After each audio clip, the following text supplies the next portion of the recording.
কি গো শুনছো? তোমাকে কিন্তু আজকে আর বাজারে যেতে হবে না। খুব সুন্দর একটি পদ রান্না করেছি, এটা দিয়েই কিন্তু দুপুরের খাওয়া হয়ে যাবে।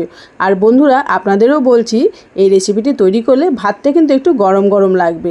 এই রেসিপি তৈরি করার জন্য আমি মুসুরির ডাল 1 কাপ নিয়েছি, সেটা প্রায় 2 ঘন্টার মতো ভিজিয়ে রেখেছি। তারপরে একটা পেঁয়াজ, একটা আলু, একটা টমেটো আর কিছু কাঁচা লঙ্কা নিয়ে নিয়েছি। পেঁয়াজটাকে লম্বা লম্বা করে কেটে নিয়েছি, টমেটোটাকেও লম্বা লম্বা করে কেটে নিয়েছি। আলুটাকেও আলু ভাজার মতো লম্বা লম্বা করে কেটে নিয়েছি। কাঁচা লঙ্কাটা ছোটো ছোটো করে কেটে নিলাম। এবার কড়াইতে মুসুরির ডাল, আলু, পেঁয়াজ, টমেটো, কাঁচা লঙ্কা, লবণ, লঙ্কার গুঁড়ো, জিরের গুঁড়ো আর একটু তেল দিয়ে হাত দিয়ে বেশ ভালো করে মেখে নেব।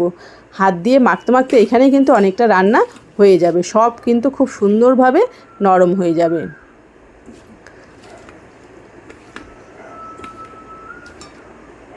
সবার শেষে দিয়ে দিলাম একটু হলুদের গুঁড়ো দিয়ে একটু ভালো করে মেখে নিচ্ছি।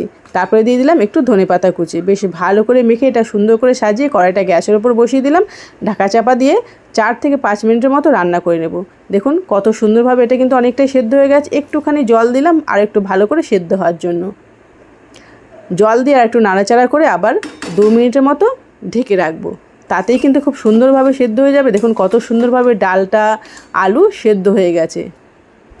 এবার এই ডালের মধ্যে একটা তড়কা দেবো। তার জন্য ফ্রাই প্যানে একটু তেল দিয়ে শুকনো লঙ্কা, জিরে একটু ভেজে নিয়ে একটা ডিম ভেঙে তেলের মধ্যে ছেড়ে দিলাম।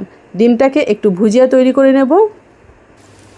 কড়াইটাকে আবার গ্যাসে বসিয়ে এই তড়কাটা ঢেলে দেবো। তার ডিমটা সুন্দর করে ডালের সঙ্গে মিশিয়ে নিলেই কিন্তু খুব সুন্দর একটি তরকারি রেডি হয়ে যাবে।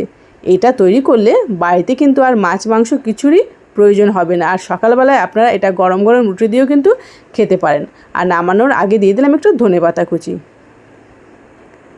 এটা দেখতে যেমন সুন্দর, খেতেও কিন্তু দারুণ।